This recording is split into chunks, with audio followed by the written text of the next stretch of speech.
नमस्कार, जय श्री राम। चलिए चलते कथा की तरफ। इससे पहले चैनल को सब्सक्राइब कर लें, लाइक करें, कमेंट करना ना भूलें। धन्यवाद।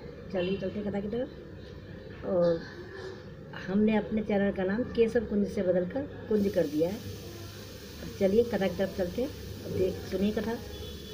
खरदूषण लड़ने के लिए पहुंच गया। लव कुश सुना रहे हैं सीता का चरित्र। और पंचवटी पर सुपर्णखा के नाक और कान लक्ष्मण द्वारा काट लिए गए हैं और खरदूषण लड़ने के लिए आ गए हैं। मतलब खरदूषण के पास जाकर सुपर्णखा ने अपना गुहार लगाई है। सुनिए अब आगे क्या होता है। खरदूषण आदिक लड़े आकर विविध प्रकार, किंतु अंत में राम ने दिया सभी को मार। तब वह राक्षसनी सुपर्णखा घबरा कर पहुँची रावण पर, सब व्यथा सुना डाली अपनी, दो सारों पर कर लक्ष्मण पर। सूरत विचार विवेक धैर्य रावण ने सब संवरण किया, तापस का वेश बना डाला, चोरी से सीता हरण किया। उस हरण समय दशकंदर ने जब अपना नाम सुनाया था, तब आदिशक्ति ने भी उसको ज्योतिर्मय रूप दिखाया था। जब पहचाना सीता माँ को, तब सिर ना कर लंका लाया, प्रसादों में अनुचित समझा, वन में अशोक के ठहराया। लंका में रहकर भी सीता थी पतिव्रत में भरपूर सदा, रहता है कमल पत्र जैसे, जल में भी जल से दूर सदा। सिया हरण से राम को हुआ इधर संताप, विरही पुरुषों के सदृश वन में किया विलाप। आगे चल सुग्रीव से बड़ा मैत्री भाव, वहीं बाली को मार कर उसे बनाया राव। राजा बनते ही वानरपत राज्योन्माद आसक्त हुआ, माया के पति को भूल गया, माया का पूरा भक्त हुआ। तब कौशलपति ने प्रीति सहित कर्तव्य स्मरण कराया था, कपिपति ने सीता खोज हेतु कपिदल सर्वत्र पठाया था। जिस समय अशोक वाटिका में प्रणवीर पवन सुत पहुँचे थे, तब सती साध्वी सीता के आचरण आँख से देखे थे। छुप छुप कर वह संवाद सुना, जब रावण लालच देता था, बदले में राज सिंहनी से धिक्कार बराबर लेता था। दशमुख जब कह रहा था, सुन सीता धर ध्यान, मुझसा कोई दूसरा और नहीं बलवान। मैं ही तो ऐसा राजा हूँ जिसकी सोने की लंका है, मैं ही तो ऐसा योद्धा हूँ जिसका पृथ्वी पर डंका है। मायापति भी जिसके डर से मायापट में छुप बैठा है, वह ही दशकंदर तेरी प्रिय दृष्टि चाहता है।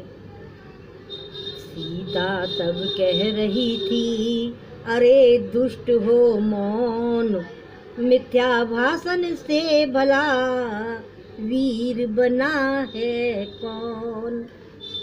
मैं वह हूँ जिसने एक समय शंकर का धनुष उठाया था, तू वो है जिसने उस धन को छूने में भी भय खाया था।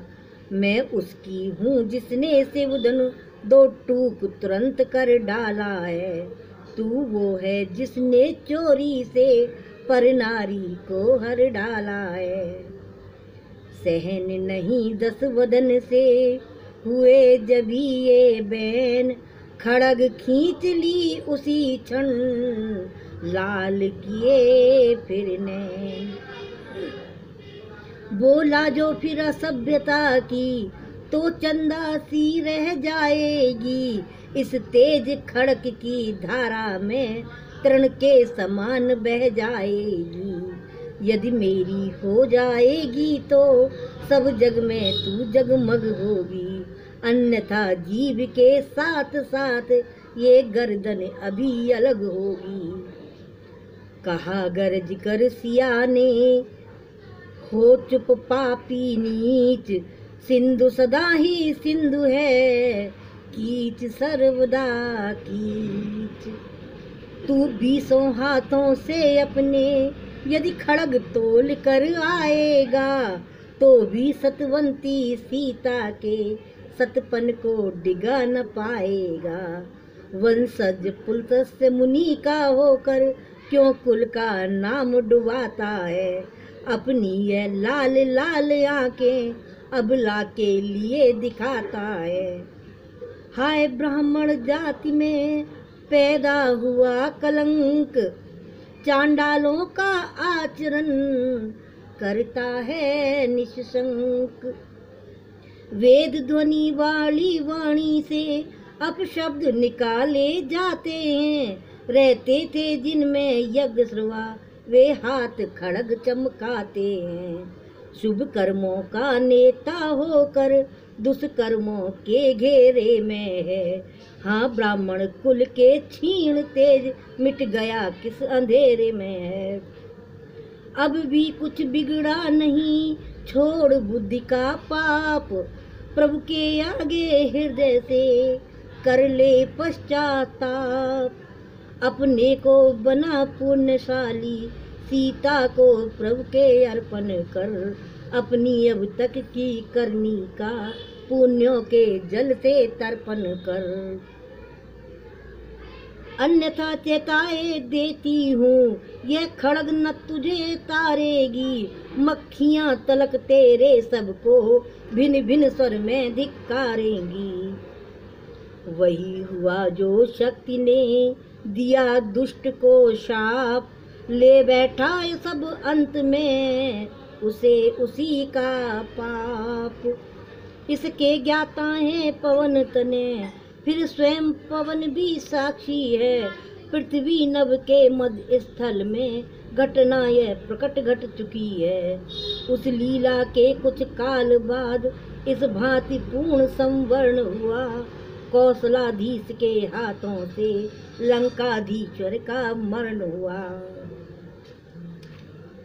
सती सदा सत्य पर रही, किया सत्य पद प्राप्त, जिसने उसको दुख दिया वह हो गया समाप्त। इतने पर भी राम को हुआ न उसका ज्ञान, आई जब वे सामने कर डाला अपमान। बानर मंडल से भरा पुरारन, की जय का दरबार हुआ, लाखों जीवों के सम्मुख वह सत परिचय का दरबार हुआ। आसन बाई दिस नहीं दिया श्री जी को जब रघुपति जी ने, तब लक्ष्मण को ये आज्ञा दी उस सतवंती की सतमती ने। देवर कुछ परिचय देना है, इसलिए अग्नि तैयार करो, तुम उपकारी के भ्राता हो, भाभी पर कुछ उपकार करो। आज्ञा के होते होते ही उत्पन्न वहाँ पर अनल हुई, नव चुंबन वाली लपटों से वह सत की पावक प्रबल हुई। तब कहा सती ने पति को तज, कल्पना और यदि आई हो, इन आँखों ने यदि इन्हें छोड़ राक्षस पर दृष्टि दौड़ाई हो। राक्षस पर दृष्टि उठाई हो, जागृति तो क्या सपनों में भी प्रभु पद में प्रीत न रखी हो। तो माँ ज्वाले मेरा तन बस अभी राख की ढेरी हो। यदि सच्ची पतिव्रता हूँ तो आकर साक्षी दो माता, सीता को अपने साथ साथ लाकर साक्षी दो माता। यह कहकर कूदी पावक में पृथ्वी माता भी दहल उठी। उस सत का परिचय देने को ज्वाला मैया भी मचल उठी। लपटों की लहरों के भीतर लावण्य रूप उत्पन्न हुआ। फिर धीरे धीरे वही रूप सीता समेत संपन्न हुआ। अर्पण कर प्रभु से कहा, त्यागो घृणित विचार, निष्कलंकनी है सिया, करो इसे स्वीकार। धन्यवाद। आज के लिए इतना ही। आगे का भाग कल के अध्याय में लेकर फिर प्रस्तुत होंगी। धन्यवाद। अब आज्ञा दीजिए।